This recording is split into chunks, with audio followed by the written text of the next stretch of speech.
I was betrayed by my most trusted maid. She was a witch in disguise, manipulating my dreams and nearly killing my best friend. Chapter 22. The leaders were furious, their anger palpable in the tense atmosphere of the castle. 𝐊𝐷𝐵NY her assertive nature on full display, threatened to incite an uproar among her people in response to our loss. Her dark eyes flashed with determination as she spoke, her voice carrying the weight of her leadership. �K𝐼𝐬𝐧, the southern leader, stood beside her, his decisive support evident in his firm stance and unwavering gaze. He pledged his people's allegiance to 𝐾𝐼𝐵 plans, their unity a formidable force against the castle's perceived injustice. As soon as they were dismissed from the questioning hall, both leaders began preparations for their departure. Their promise to never return until proper reparations were made echoed through the stone corridors, a testament to the gravity of our situation. The intensity of their reaction stirred something deep within me. Emotions welled up, threatening to overflow as I realized the true significance of my home to the other three nations. Our resources and history held more value than I had ever imagined.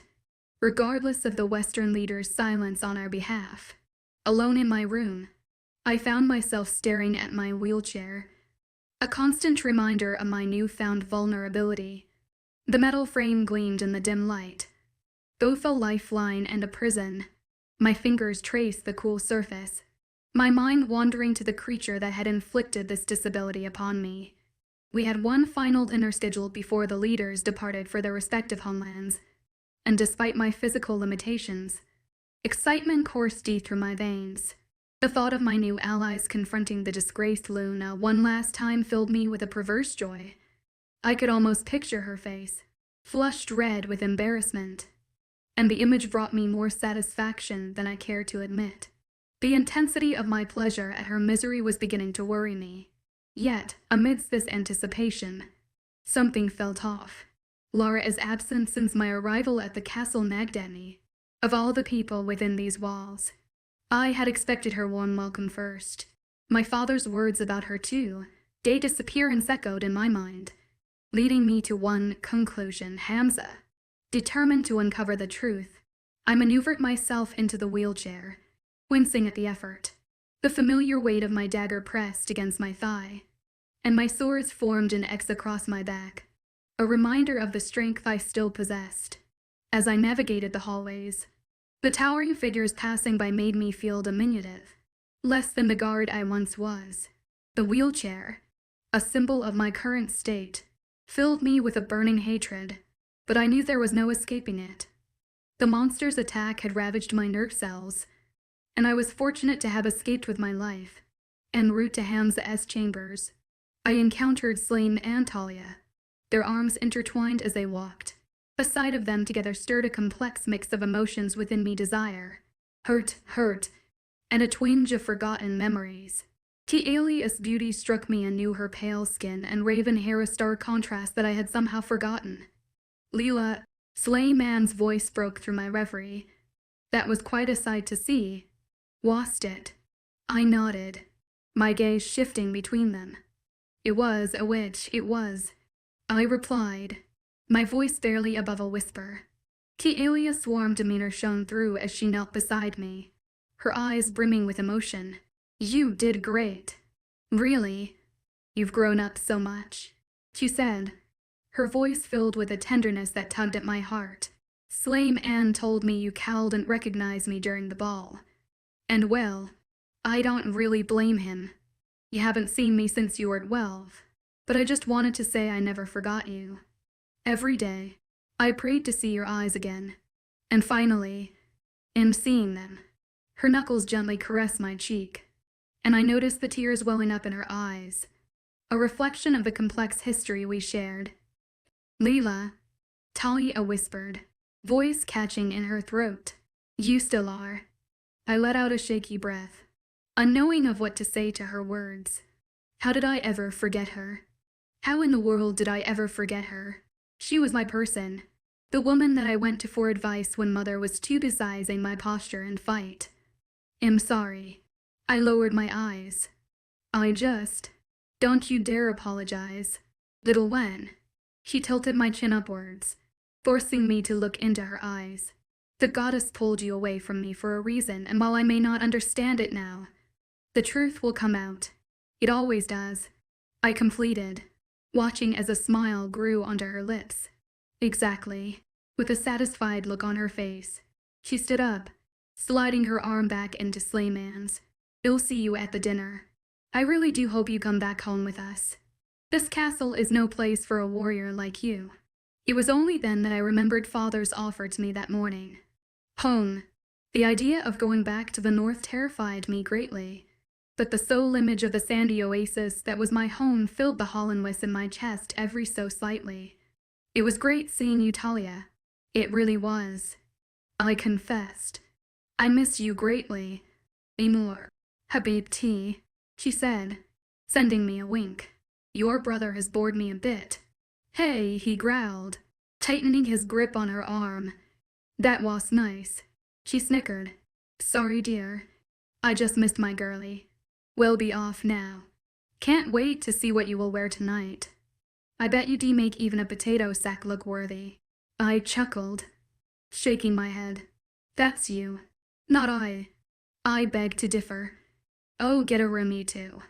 𝐿𝐲𝐻𝐬 exclaimed, glaring at me. Your mail was looking for you. By the way, my eyes wide in the thought of Luca. Where is he? I asked. In his chambers. 𝐿𝐲𝐻𝐬 clarified. See you at the ball, sister. See you tonight. Farewell. I waved them goodbye and they did the same before pushing myself to 𝐿𝐲𝐻𝐬's room. It was close to Luca's room, so I thought it would be a good idea to look for Lara before visiting my mail. She deserved that to be put first. Her mother was a witch for not giving her daughter the attention she so deeply deserved by being her friend. I would make her my first priority. She was kind enough to approach me in all my coldness when she first saw me. She called me her soul sister. Finally, I reached 𝐿𝐲𝐻𝐬's door and knocked, heart beating out of my chest. A minute or two later, the door opened, revealing 𝐿𝐲𝐻𝐬 with circles as dark as night under his eyes and hair flying in all directions. In his hand, he held a glass of bourbon whiskey and in his belt was a knife strapped. He looked lost. You, he grumbled. What is it you want? I need Lara. Is she here? His nostrils flared. I looked everywhere in this castle for her. Guard. Everywhere. Even the secret corridors you locked. She's nowhere. When was the last time you saw her? 2 days ago. She never leaves without saying goodbye. She's been kidnapped. Calm yourself, horses. Lawyer. I sense her presence in this castle. She must be somewhere. I said I looked everywhere. He growled, eyes glowing a bright amber. It was nowhere near as bright as Lucas. Have you visited the seers below? I asked. A hand resting atop the dagger stuck to my thigh. He looked like he was about to attack me any second. She feared the seers. Why would she? He paused. Dots connecting. Thank you. Guard. It'll be off. I scoffed as I watched him sprint down the stairs at the end of the hallway, leading his door opened. He was such a northerner. Respectively, I shut the door behind him, not before grabbing the keys stuck to the other end of the door. I didn't want anybody looking through their belongings, more specifically Lara's belongings. Lara's pregnancy rushed to my mind, forcing my heart into a frenzy of panic. Where would she be? She did mention that her past was as pure as her brother's, so my mind wandered in all directions as to what she could have done, but to no avail, reached no sensible conclusion. With a sudden heavy heart, I strolled through the hallway until I reached Luca's chambers and knocked for the second time that day. Where are you? Lara. The door swiveled open, rushing a gush of wind through my hair and up my nostrils. There stood Luca wearing a pair of black shoes, slacks and a white dress shirt. His eyes smiled. Only his eyes. At the sight of me, and he pulled the door further right then to accommodate for my wheelchair. Silently, I pushed myself into the room. Goddess, did my hands burn at the strength it took to pursue that damn piece of metal. I hoped it wasn't showing that I was struggling. In front of Luca, I wanted to seem strong and graceful. You called for me, I said, looking up at him. Before answering, He grabbed a chair from the dining table and placed it in front of him for him to sit. I furrowed my brows at the action, smiling lightly. "You didn't mean to do that," I assured. "I want to see your eyes when I talk to you." "Verdi," he spoke to me for the first time in 5 days, and my heart burst at the sound of his voice. Ironically, his comment made me lower my eyes and blush furiously. The effect he had on me felt more robust than before. Like the string pulling me towards him turned into a trail of fire so bright the sun was envious. "I miss you," he revealed, reaching for my hands. "I missed you with my entire being." "I miss you too," I almost whispered, shivering at the warmth his hands radiated. "For days ago, the entire castle was convinced you were mine, and they weren't wrong. You are. You always will be." He shook his head, swallowing. That was the first time it ever cried since my father's death. I think I surprised everybody there. My lips parted, and without a second thought, I removed my hands from his to cup his beautiful face. "I'm not dying anytime soon. Know that, Luca. I'm not leaving this world without you knowing." Your heart almost stopped. But did it? Did it stop beating? No, but I shut him up by laying my lips on his, breaking my own promise. His eyes held too much sadness, and I couldn't stand it because I was the cause of it. I wanted it to be his source of happiness. The person he couldn't wait to see, nor the person he was worried would slip through his fingers any moment. Almost immediately he responded, wrapping his arms around my waist and pulling me to his lap. Luca's lips moved sensually against mine, slowly and with heartfelt compassion. He kissed me like it was the last time he was going to. He kissed me like he was going to lose me. His hands without clothes through the back of my head, pulling me impossibly closer.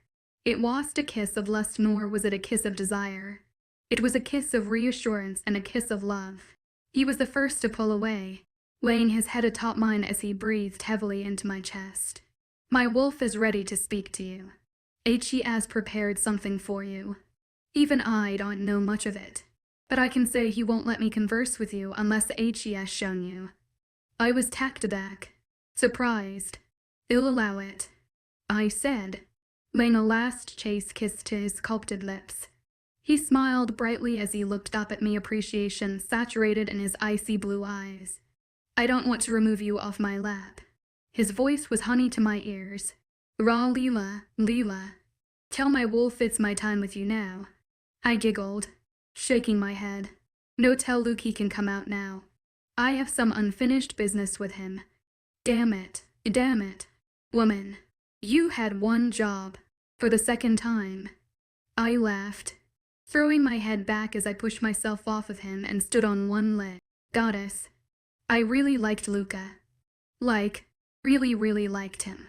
His mere presence made my mind drift to a world of serenity, sand and sun. A world where everywhere with him was home, without removing his clothes. He shifted into his wolf-like water, taking the shape of a container with tranquil flow. I admired the process, even desired to learn how to do so. His wolf stood before me, eyes soft as he took 2 steps towards me. Luke's tongue licked my wrist, bringing about a foreign sizzle to the air of my body. No longer did my wrist take after his wolf's touch. No longer did it burn whenever it moved it. It was brand new. Luke placed his head under the palm of my arm, signaling for me to get on his back. My leg struggles to bend. "Luke, I can't get on your back." I frowned, watch his eyes fall.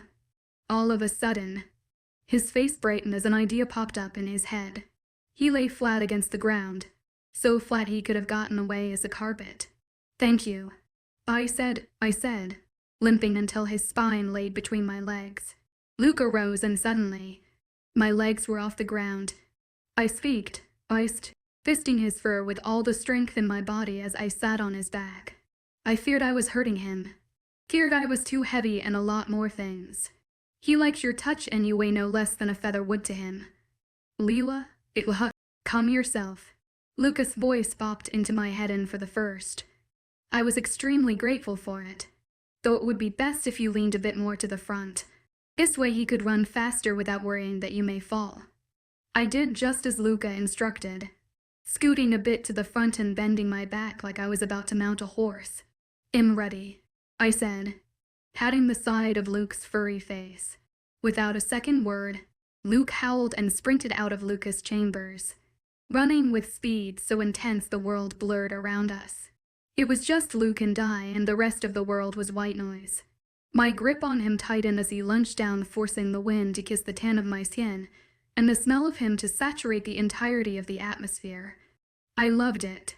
The freedom his speed brought. The way it made me feel like I was flying. We passed by 𝐊𝐲𝐬 and 𝐊𝐢𝐬 as we ran through the greenhouse, urging an array of plants out of their soil. We passed by Roman and 𝐿𝐲, who stared at us with childlike wonder in their eyes as they pulled flowers out of their soul. We passed by the Luna and the Western princess, whose eyes were filled with anger as they connected with mine. Yes, mine. I linked to her wolf, smiling deviously at the redness that accumulated underneath her porcelain skin. I laughed as I looked up, shutting my eyes. In that moment, I prayed. I prayed to the goddess with all the power in my heart that it wouldn't be 𝐊𝐲𝐬𝐬 heart that would stop in the prophecy. I prayed that there laid another northerner somewhere in the castle who died instead of them. I prayed that Luca would live a long life filled with color and contentment, and somewhere in the skies, I could have sworn I saw a star sparkle, as though it were winking at me, abiding by my promise. My chest felt full as Luke passed by hundreds of trees in mere minutes. I felt the opposite of hollow. I love this, I thought to myself, so much. Luke began to slow down as we neared a large rock with an opening so dark I wondered just how deep the cave ran. He lay flat on his stomach, signaling for me to get off his back. I did just that. He nudged his head forward, smiling a wolf-fish smile. My lips rose at the sight into the urge to lay a small kiss right above his snout. He jumped, circling me before placing his body between my legs and forcing me back into his back. "Luke, put me down," I said, voice chilling with laughter. "He respectively objects," Luca said. Well, if it's done respectively, I wouldn't mind," I said. "Let's go in." Luke followed my command and walked into the cave, taking a torch into his mouth to light up our way. It was then that I realized the cave ran for miles on end, but I didn't mind it. It was beautiful. Several drawings were carved onto the walls, drawings I could run my hands over because of how small the cave was. The stone was cold and glossy, a type he'd never encountered nor seen before. Some drawings were of altars, others were of swords, some were of flowers even. It was a sight to see. Every inch was covered. My favorite one was of a carriage with a cat with a man emerging from within the carriage. The cat was filled in with a purple chalk, indicating it was a cat from the outskirts. Just the view of the purple creature made me smile brighter. I encountered a purple cat when I was 17. It licked my wounds till they healed and left before I could say goodbye. It is said that they are the rarest of all animals. The daughter of the 8th king was an artist who loved all things peculiar. Rumor has it that she wouldn't accept her mate unless he gifted her with a violet feline. She was soon crowned as Luna after poisoning her unworthy sister with the man that gave her the feline. Luca said. "Well," I uttered. "So these caves are millions of years old." Luke nodded at my words and I petted his head, just as I was about to speak. We reached the end of the cave where 𝐾𝐞𝐬𝐵 lay, and a pair of doors made of gold were railed. I got off of Luke the second he laid on the ground, my fingers begging to feel the carved walls. Luke, why are we?" When I turned around, Luca stood in front of me in all his bare-chested glory. "Where did you get those pants?" Luke told me they were behind the column, though I don't know how they got there. He took a step towards me, his hands instinctively going to grab mine. "But I do know why we're here. Oh, this cave is not just millions of years old, Leela. It's billions of years old. Every king and queen of every generation came down here to bless their reign because the moon goddess herself graced these grounds," he explained. "Luke wants us to bless our reign." I took in a deep breath, tightening my grip on his hands. "How do we do that?" "By drawing what you treasure the most on the wall." "I have no skill when it comes to the arts," I stammered. I stammered. Nervous. You don't need to. You just need to listen to the voice in your head and let it guide you. Lucas squatted down and grabbed a box of chalks. Whatever you put on the wall will never be erased. Can I write something? I asked. You can write or draw whatever you want, Luca reassured me, squeezing my arm in comfort. From the chalk box I grabbed the color that caught my eye the most, golden copper. They screamed to be used, and the minute they landed on my hand, they felt right. I rose my hands unknowing of where to start. With the copper, I wrote Mother's name in my native alphabet Arabic. It shone against the light of the torches, almost as though it were glowing. The sight made my nerves skyrocket, but I held it in. I controlled the hollowness in my chest as I stared at the name. Underneath it, I wrote my father's name, then my brother's name, like it was instinct. I switched to the gold chalk and wrote Lucas' name, then Lara's name, and even 𝐊𝐢𝐬𝐷𝐞𝐝. That cycle continued as I wrote the names of all of my friends back at the north. My bullies and my teachers. I even wrote 𝐊𝐬𝐧𝐼's name because it all felt like it belonged there. I drew onto the wall like a crazed artist that had gotten the spark of inspiration they needed after years of retire. I drew like I'd been drawing for centuries on end without stopping until the chalk in my hand cracked and dropped on the floor, breaking into a million little pieces of golden glitter. 𝐊𝐲, 𝐊𝐲, Lucas spoke from behind me, breath fanning the skin of my neck. 𝐊𝐲, that is beautiful. It was only when I looked at the drawing from afar that I realized I hadn't just written names, but that it also formed a picture with those names, one of my mother's beautifully sculpted face. I stumbled backwards, bumping into Lucas' chest. He placed his arms on waist to balance me. Easy there, Lucas said, resting his chin on my shoulder. What did you write? And who did you draw? I swallowed down my frenzy of emotion. I wrote names of everyone I cherished and appreciated at one point. I drew my mother.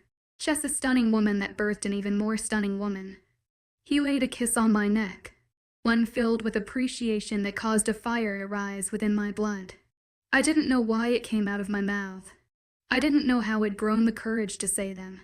But I did, and I didn't want to take them back. Mark me, Luca, I said under my breath, turning around to face him. I want you to mark me. His eyes glowed that powerful amber. 𝐊𝐲, I'm saying this from the bottom of my heart. I want your mark in my neck. Maybe it was because Mother's face made me realize that I wanted to go back home with my family, or maybe I just really wanted Luca at the moment. I didn't know. All I did know was that when I left, I wanted to speak to Luca regardless of how far away he was from me. All I knew was that I wanted Luca in my head, pushing away the monsters that laid there. You don't have to ask me twice. Luca slammed me against the wall where my drawing laid, hands laying at either side of my face. I winced at the pain that rushed up my legs, but nothing stopped him from placing his mark on me, for he grabbed me by the thighs and wrapped my legs around his waist. I moaned into his mouth at the action, feeling the power that lay between his legs beneath me. Our lips moved like the sea against each other's, our tongues swiveling like waves pushing down other waves. His hips grinned against my own, and he growled into my lips, forcing a moan out of me.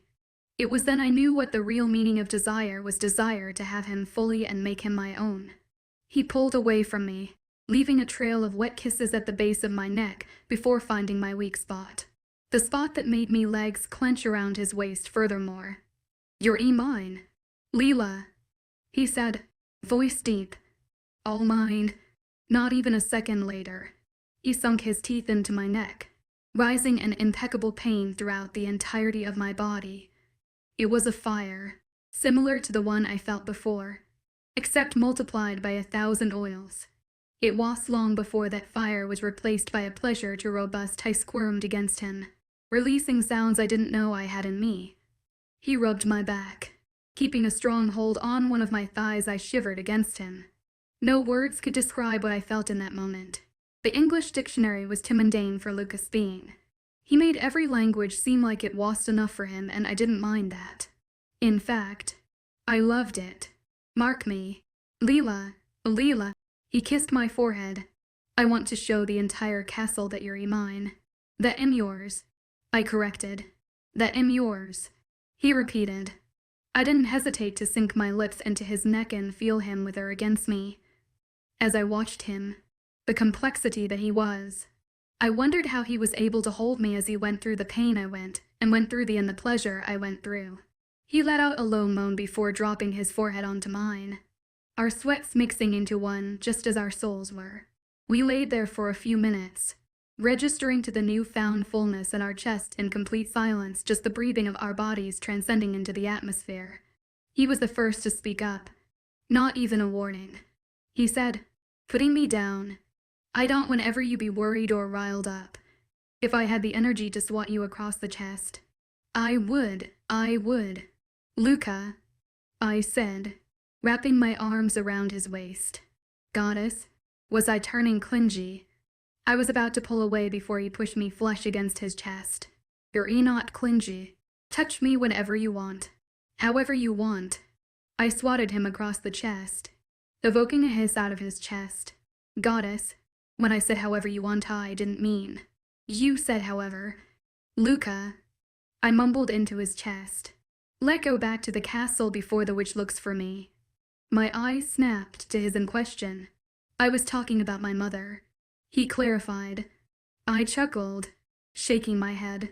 I won't disagree. So we walked for an hour and a half until we reached the castle, our souls intertwined and our scent seeping out of our pores. Luckily, midnight had strolled upon us, so there wasn't anyone to question our close proximity. But we did see someone running down the hallway with another person in their arms. From a distance, it seemed a man was running with his female in his arms, happily as her head beat against the wind. It was only when I noticed that the hearse sported a bright red hue that I grew worried. And it was only when saw 𝐿𝐢𝐬𝐷𝐞𝐝, a look of pure panic staining his stoic features, carrying Lara, whose chest was bleeding profusely in his arms, that I felt my knees and screamed. Chapter 23. Lara was in the operating room. A total of 6 hours had passed as she laid in there, chest open and eyes dull as gray. The sight of her body, of the blood that stained the redness of her hair, broke me completely. I hadn't realized just how much I'd valued Lara until she was slipping from my fingers, heart barely beating. 𝐊𝐬𝐬 was a completely different story, though. He dismantled the chairs in the waiting room, slammed himself into the door of the oar in an attempt to see his female, and grew monstrous.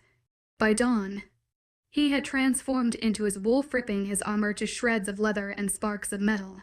It scared me just how much her absence turned him completely mad and made me wonder if the same was going to happen to me if I left for the north that day. I fiddled with my fingers, eyes blaring daggers into the ground as I sat on the chair. How long is she going to stay in there? My hand rubbed my back and I shifted my vision to face the holder of the hand. It was Luca. Not much longer, he said lowly, careful not to let 𝐿𝐬𝐬𝐬 hear him. Though I'm not sure 𝐿𝐬𝐬𝐬 will let you see her before he does. I leaned my head against his shoulder, hissing at the sudden soreness of both my neck and throat. Mother warned me that my body would turn painful after my marking, especially if my male and I didn't mate on the day of the marking. But I didn't mind it much. Lara was my top priority, my pain could wait. I have to tell you something, Luca. And since the atmosphere of this castle has turned blue, it seems to be the right time. His eyes snapped to mine, shining blue. What is it? It can't be as bad as this. I let out a deep breath before speaking. Father offered me the spot of royal guard back at the north. He wants me to come back home and I gulped. I think that's what I want to. He stilled, eyes turning cold. You're leaving me right after marking me. Leela, I'm not leaving you. I spoke softly, head tilted. I'm just leaving the castle. I don't think staying here is doing me any good. It's not doing us any good. Why? If it's my mother, I can exile her. I shook my head at his words, sighing. Luca, you can visit me anytime. You can speak to me whenever you like in here. I tapped his forehead. The north is only 6 days away by carriage and 7 hours on Wolf Farm. He ran a stressed hand through his hair, the muscles in his arms bulging through the blackness of his t-shirt. I don't want you to leave. Judging by the look on your beta's face, I don't think I'm the only one leaving. I pointed to 𝐿𝐷𝐻𝐬. Look at the poor man. Even the chairs in this castle are triggering his anger. Luca sighed, speechless. You can come with me. I fiddled with his fingers. As I spoke, it'll give you a tour of where I grew up and maybe, just maybe, you can rest with me for a day or two. What do you say? If I can come with you. I wouldn't mind. A look of relief passed over his face. But will you remain in the north after I leave? I think so. Will I be able to visit any time I want? Why, of course. The patient's awake. The doctor's voice bellowed through my brain. I snapped my face to drive Salvador, whose eyes were connected to mine. The patient requests to see the royal guard first. He said, her male. 𝐿𝐻𝐬 growled. The guard is not even family. I advise you to be seated. Warrior. The patient wants to see the royal guard first and, when she's done, they'll be sure to let you in right after. Dr. Salvador faced me and nudged his head to the direction of the room. Shall we proceed? I stood up and dusted my pants, facing the doctor. We shall. Just as I was about to enter the room, 𝐿𝐻𝐬 grabbed me by the wrist and pulled me so I was facing him. Anything she tells you about the attack you will bring back to me. Understood. I snatched my wrist from his grasp, eyes smearing into his. You don't torture me. Beta. Please. Leela. His expression of anger formed into one of desperation. I want to murder that man with my bare hands. In all my 2 weeks in the castle, 𝐿𝐻𝐬 had never called me by my name until then. Usually, he referred to me as the crooked-nosed knave regard, so I was. Ironically, caught off guard. I lowered my eyes and swallowed down a bundle of nerves, rubbing my wrist. Only if she allows it. I mumbled. Thank you, guard. 𝐿𝐻𝐬 straightened his posture and took a step back. Apologies if I was rude. Apology not accepted, but I'll consider it. I said, turning around so the ends of my hair slapped his face. He was going through something. I got that. But he had no right to grab me like that, especially in front of my mail. The room Lara was in was cold and sticky, a prison compared to the one I was in. Maybe because she was laying in an operating room rather than a resting room. But I didn't like it nonetheless. The atmosphere it held was heavy and blue, and those colors didn't match Lara. Lara was a fire-wielding dragon both on the inside and the outside. My eyes caught hers, and immediately, they filled with tears. She looked dead pale as snow, with skin so translucent her veins looked drawn on her. Leela. Lara. Which Lara? We spoke over each other's. The minute she called for me, I rushed to her side, hands sliding into hers. What happened? I breathed out, shocked. Your maid. Leela. She croaked, sitting straight. Your maid is the problem. She's the source of all our worries. My brows furrowed. 𝐿𝐻𝐬. She's been getting into your brain. Leela. Like this. Lara placed her palm on my forehead, almost like she was checking for a fever, and dropped it. She's been transmitting energy from the outskirts and injecting it into your soul. That's why you're getting nightmares. That's why your emotions have been more volatile. My eyes widened, and instinctively, my hand dropping hers. How do you know this? She wanted to kill me because I accused her of messing with you. She said no matter what I did. It was too late. A tear fell out of Lara's eyes as she looked down. I saw her switching out the soil of the plants in your room with purple soil. I don't know what it was, but it felt wrong. So I went up to her and accused her of acting irrational, and the next thing I know, I'm tied up in the basement of the castle. My brain recalled my first official day at the castle when Luca took me to the rotting fields. This whole time, it was 𝐿𝐻𝐬. How, I didn't know. But if Lara said so, then I believed her. Come with us to the north. Lara, you're not safe here. I begged, tucking a strand of hair behind her sweaty ear. I don't want to lose you to some witch. It'll only go if 𝐿𝐻𝐬 does. You know I can't live without that brute. I'm sure you can convince him. He doesn't seem too fond of this place any longer. Lara nodded approvingly. Then it's settled. I'm coming with you. A bright smile enveloped my lips. I leaned forward and wrapped my arms around her shoulders, laying my chin atop her head. Lara was too important for me to lose, and while we may have only known each other a solid 2 weeks, it felt like I'd known her for far more. Her soul was too colorful for a castle as dark as Lucas and maybe, in her absence, her mother would realize just how wonderful she was. I'm too bitchy to leave this earth just yet. 𝐊𝐢𝐬𝐩𝐿𝐬, she mumbled into my chest. Don't worry about me. I pulled away from her and sighed. Worried? Goddess, how could I not worry? I'm going to meet with 𝐊𝐢𝐬𝐑𝐞𝐝 and he'll update you with everything that happens. All right. You just stay here with your mail and I'll handle everything. I laid a kiss on the top of her head, the same way siblings would bid their farewells back at the north. The look of passion on her face told me she knew that, and I was glad she did.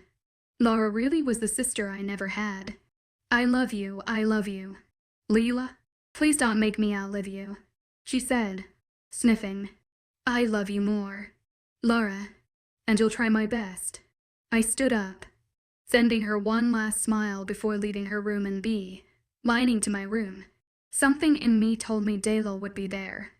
The dagger strapped to my thigh itched to puncture the back of her neck with a passion, and I would satisfy the urge. I would make her my slave if it meant she would never be able to lay a hand on any of the people's names I'd written on that wall hours ago. 𝐾𝐜M𝐴 stood in my way, eyes frantic. What did she say? Out of my way, I said, pushing past him as I stride towards my chambers. Wherever 𝐊𝐢𝐬𝐬𝐿 was, I was going to make her my bitch. Quite literally. She would be my dog. My steps forced the candles to cower in submission. They saw the look in my eyes, complete in utter determination. Nobody was going to hurt my people, my family, before getting through me first. If it meant I had to die so that they didn't, then so be it. I was no longer hiding from the havoc. I was becoming it. The fury in my veins hastened my steps, so much that I reached my room in just minutes. The scent of 𝐊𝐢𝐬𝐬's presence rushed up my nostrils as I stood in front of my door, evoking my face to scrunch up in disgust. It smelled similar to the rotting soil of the outskirts, and I didn't know if that was her or my room. I just knew it smelled horrible.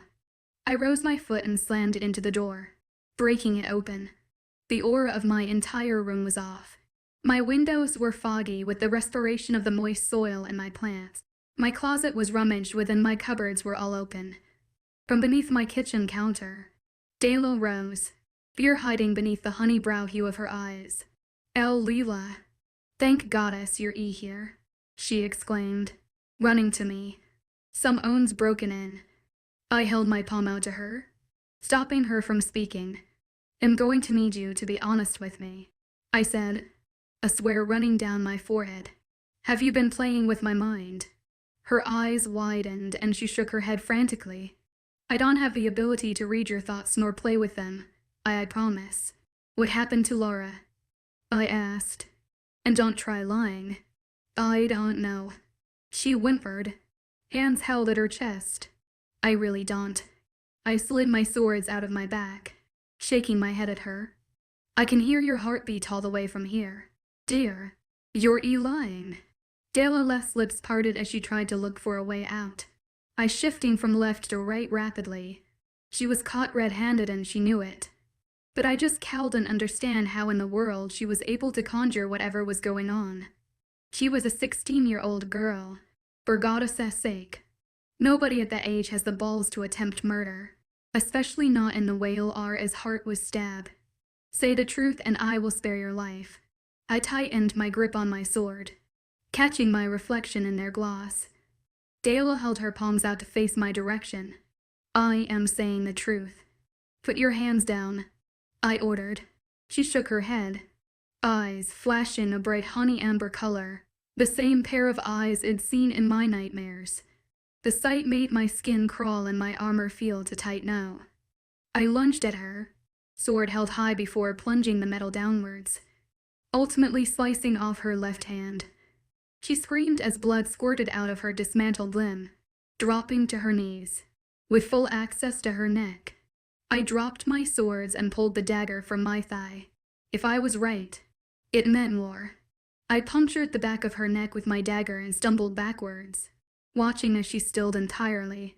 It stayed that way for an entire minute, me watching her form behind and her remaining completely silent, on her knees.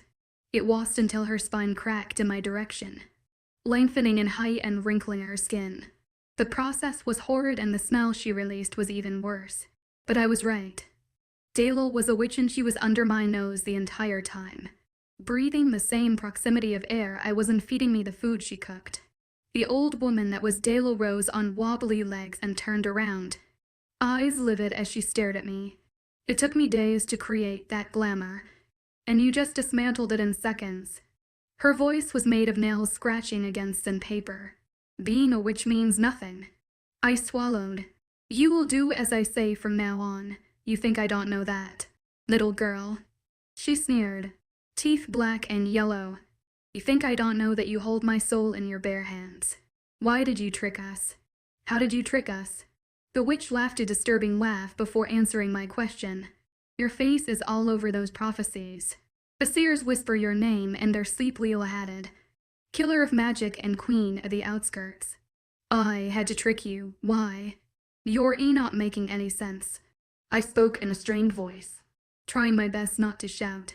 The High Witch of the Forbidden Lands ordered me to. She clicked her tongue. In fact, I was supposed to poison you today, when you had dinner with your male. That alpha, keep him out of your wretched lips. Witch. I growled, clenching my fists. As you wish. Girl, the High Witch didn't want anything to do with him anyways. What is the High Witch's plan? I asked. Maybe I could use 𝐷𝐴𝐿, that witch, to my advantage. Maybe. I would kill her after utilizing her. We bring the soil of the outskirts to the castle grounds. We bring so much of that soil that living here is actually possible for us and our monsters. That was the first part of the plan and it was done with. She sighed. Bored. Basically, we infest all 4 of your kingdoms with our land that we can murder you all in your sleep. How many kingdoms have you infested? I asked, heart beating out of my chest. We have enough purple soil in all kingdoms except the north. You people are a completely different story. Thank the goddess, I whispered under my breath. Relieved. Will you let me go now? My eyes snapped at hers. Furious. You almost killed Lara. Injected nightmares in my brain pretending to check for fevers. Are planning to murder my entire species and think you're even alive. Ice coughed. You are a completely different story. Damn it. The only thing I liked in this castle was that lilac dress the woman gave me. So you were that old woman, I exclaimed. Yes, my glamour disappears after midnight. I wiped your memory when you saw 𝐷𝐴𝐿 in that dress by pretending to check for a fever. Though, 𝐊𝐢𝐳 have you suspecting it was me before I covered the entire basement of the castle with purple soil. So every single time your palm touched my forehead, you were either wiping my memory or giving me nightmares. I asked, baffled. She nodded, bored. And to think I was doing something good by choosing her to be my maid. Her mere existence disgusted me to my core, and it wasn't just because of her horrifying looks, but also because of the way she functioned, following somebody knowing full well they were planning on murdering an entire innocent species. How don't look so shocked. Girl, if you weren't so blinded by the fact that I was a northerner, you may have suspected it was me 2 days into my mission, the witch pointed out. You need to get those emotions in check. Honestly, your breakdowns are embarrassing. I could break your ankle in a second. Woman, I threatened. She backed away. Your command is my wish. Queen, is that better? Much better. I sent her a smile so fake even she grimaced. You will come with me to the north and remain still until I give you your next order. Understood. That means no purple soil. No magic and no killing. The only person I got close to killing was Lara.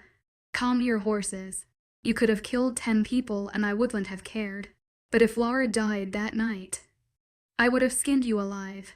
The witch's nostrils flared at my words, but she nodded nonetheless. Great. Now sleep on the ground and only wake up until I tell you to, I ordered. The witch laid flat on the floor and slept. just as I told her to. The view was entertaining, watching as she tried her hardest to disobey my order until finally, her eyes shut. Tomorrow, I would tell my family. Tomorrow, the North would know there was a war brewing beneath us. Chapter 24.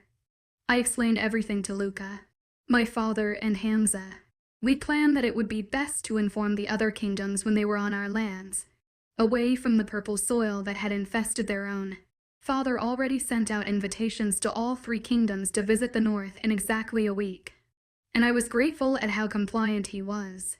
The way he reacted reminded me a lot of myself, just much more composed than I was. Really. The witch laid strapped to the horse, unable to move with a rope wrapped around her mouth. We currently stood at the castle gates, ready to mount our horses and enter our carriages. The North was the first to leave, the East the second, the South the third, and the West the last. I found it awfully suspicious that the West was leaving last, despite being the most troublesome of them all, but didn't keep them in my thoughts for too long. They weren't worth it, especially that Princess the Luna was going to Luca. A hand wrapped around my shoulders, and immediately I knew it was Luca. He held a certain warmth and weight that made you know it was him, that and the trail of sparks he left behind. Of course. What's the weather like in the North? He asked, a small smile on his lips. Very hot. I insisted you don't wear black, but you claim that you will be able to survive the heat.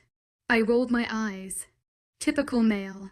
His finger grazed the mark on my neck, forcing my entire body to melt in his arms. It was like a kitten whenever you scratched the back of her ears. Except we were wolves. You're male. He rumbled. Don't forget that.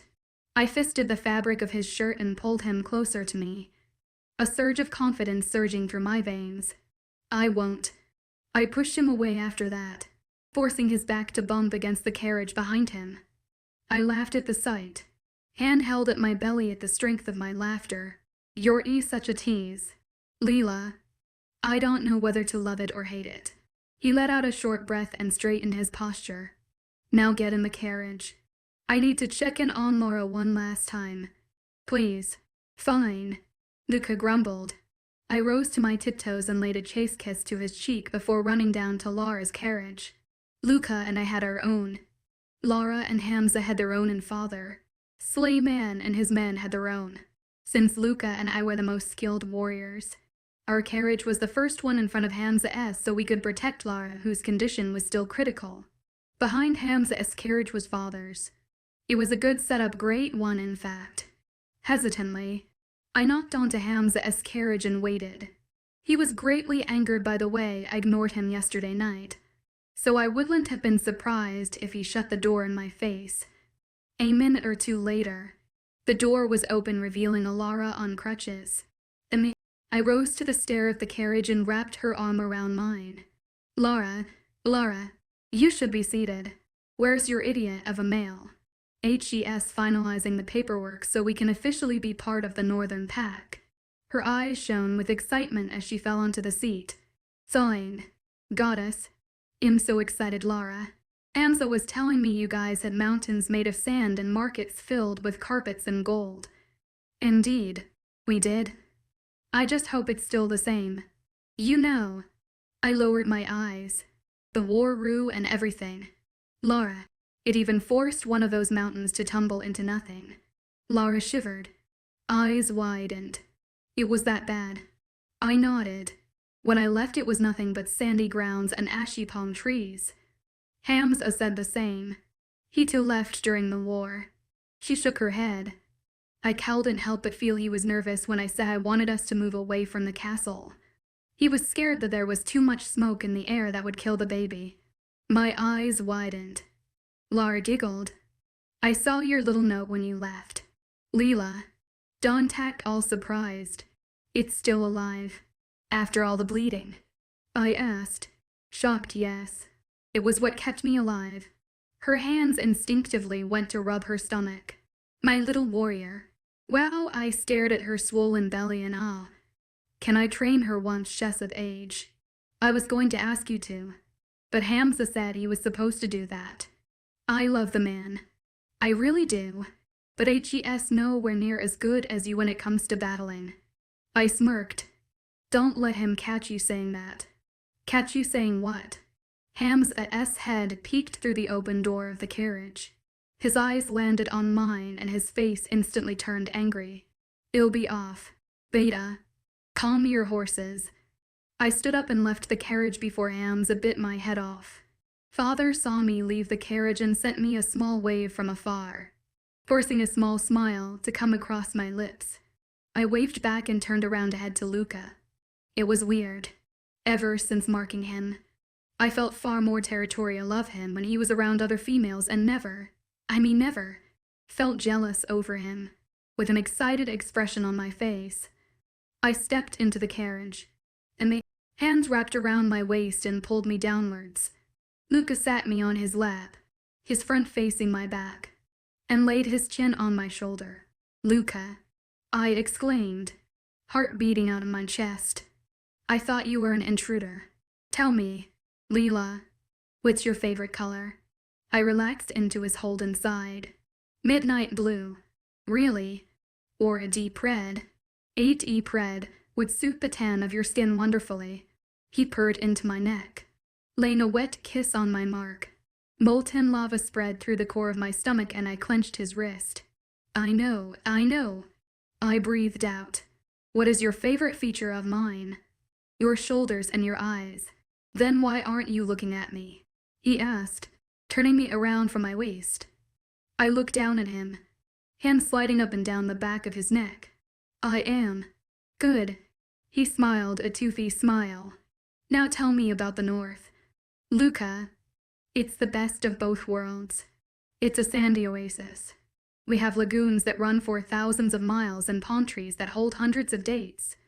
Not to mention our food. Goddess, our food. Luca, you love it all. I shook my head, unable to believe that I was going back home. I don't know if you will like the markets much though. They're quite noisy and all the more beautiful.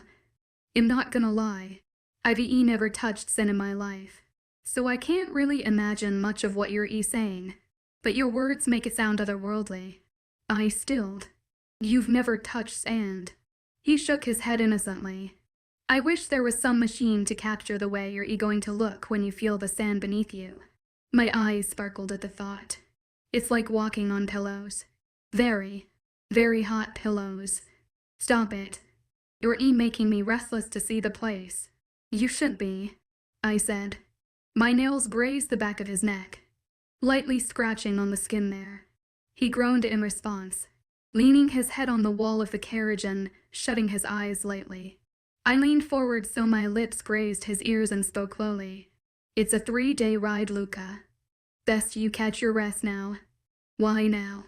He mumbled, eyes closed. Why not rest on a bed when I'm in the north? Because the last thing I want to do is rest when we've arrived. He grabbed me by the neck and slammed my lips onto his. The ride was fun for the first day and a half. Luca and I stayed up till sunrise and talked of even the most minute of things such as what size shoe do you wear? What hair color do you think would suit me more? What's your favorite color? It was wonderful. The atmosphere was light and Lara was healing with rapid speed, so much that her baby bump began revealing itself.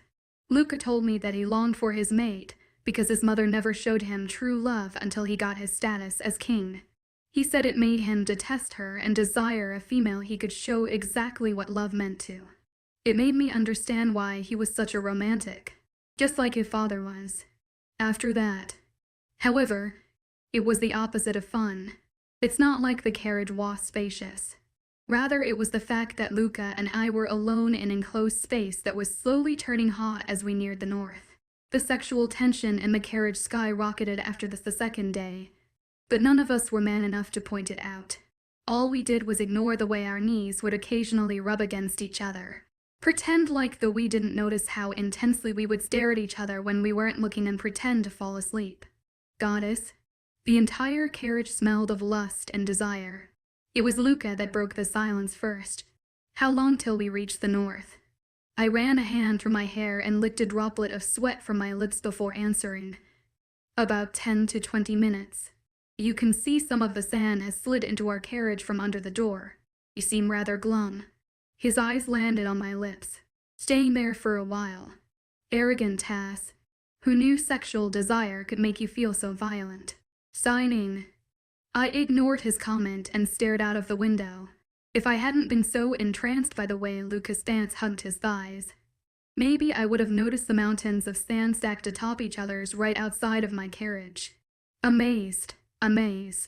I slid closer to the door and squinted my eyes, gasping. "Luca, we're not even a minute away," I exclaimed. This held my heart at my excitement. "You sure don't fancy intruders," he said, staring out of the same window I did. It was only then I noticed the new cement border that lined the edge of the northern mainland, as tall as two castles stacked upon each other. It was something to truly admire. I even asked myself, how in the world did they build such a thing? Palm trees began rising to my line of vision and small ponds lay flowing within the sand. Home. This was home. We passed through the wall and finally entered the northern mainland. I was at a loss for words. It was the same just as it was 6 years ago, but so much better. Palm trees as tall as towers and homes lined up against sandy shores. This was home. We passed by the markets and I even connected eyes with several of the citizens. Just one glance and my chest felt whole again. It was quite literally all it took for the hollowness in my heart to leave and be replaced with a fullness so robust I couldn't help but smile. The carriage suddenly stopped and I gasped. My eyes connected with Lucas, whose bright blue orbs were wide with awe. "We're here," he said. The sand looked so soft. I was too excited to reply. All I did was smile so widely my cheeks hurt. A northern guard opened the door to our carriage and I stepped out, feet sinking ever so slightly into the sand. The northern heat seeped into my skin and made my armor feel all too sweaty, but I didn't pay any attention to that. My head spun to check for Lara, whose arms were connected with hands S. She was visibly shocked, her lips parted and her eyes wide. "Goddess, I regret wearing this shirt." Luca fanned his t-shirt as he spoke. "I knew you would. I regret wearing this shirt at all." I laughed, head falling backwards and hair sliding off my shoulders. I felt so light. It had been so long since I felt light.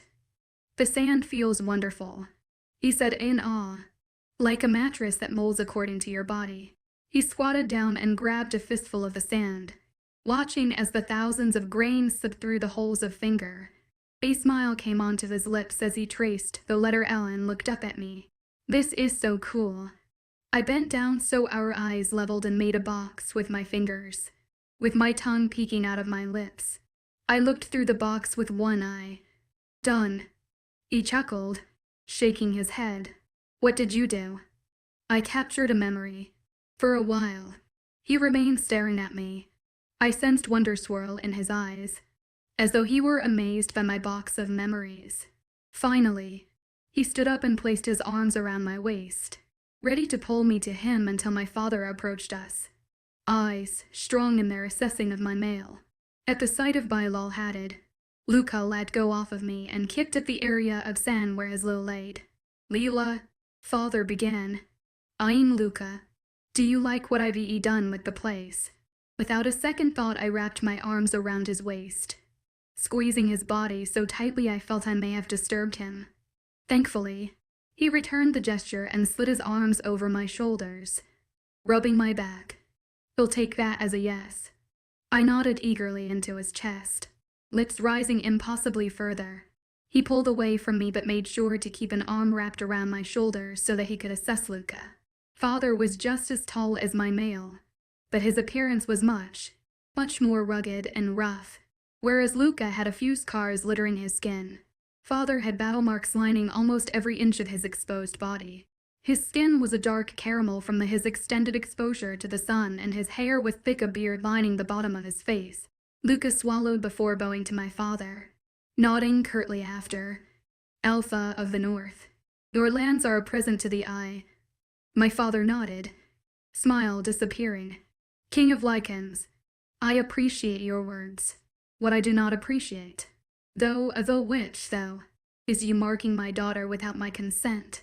My cheeks reddened and Luca's body stilled. Father, I'd customary here to gift the parents of your mate before the night of your marking. And since you've done it without our assurance, Father eyed Luca. I'm expecting something out of this world. Something far more valuable than golden doyle. Luca put his hands behind his back and nodded, a sweat running down the back of his neck. Anything you desire will be at your doorstep by tomorrow. 𝐿𝐴. I was thoroughly impressed by how Luca handled himself in front of my father. My eyes caught the scar on the back of his neck, the scar Luca warned me against touching when we first met. What could have possibly happened for him to attain such a mark on his beautifully pale skin? And what memory was attached to that scar that stopped me from being able to graze my fingers against it? Tonight, I would ask him. The chatter of the commoners brought a peculiar peace to my being. Hearing people speak in my drive language made me feel solid, stable. Father's naturally booming voice cut me out of my thoughts. I will decide if you're worthy of my daughter with your present to our pack. Bring me what you believe we are worthy of. Remember, a mark disappears after 3 months if you haven't made it. Father warned. Don't feel too special. Luca gulped, visibly stressed before nodding. Understood. 𝐿𝐴. My father nodded in satisfaction before gesturing for the group to come to him. Follow me, newcomers. It's easy to get lost in such a beautiful place. He looked so powerful. In the simplicity of his leather and chain armor, he looked like a man that could pull a star from the cosmos and into the Earth's orbit. Luca and I followed behind my father, arms rubbing against each other's as we walked side by side. He looked down at me and shook his head. I don't think your father likes me very much. He linked. Would you like your daughter's mail at first glance? I asked, raising a brow.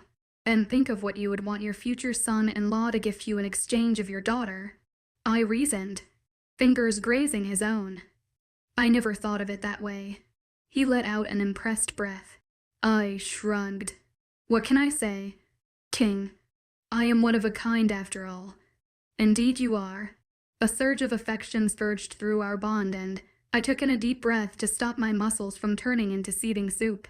It made me feel hot all over and forced my knees to wobble, but after breathing slowly for a small while, I was able to stop the feeling from consuming me.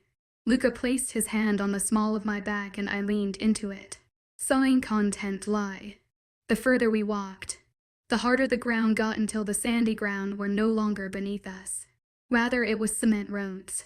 We walked through the markets where several merchants approached us, ranging from herbs to carpets the size of my entire room.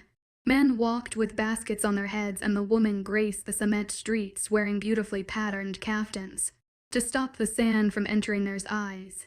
Some citizens even covered mouth and noses with silks. I forgot how nice it felt to be surrounded by people that looked like me.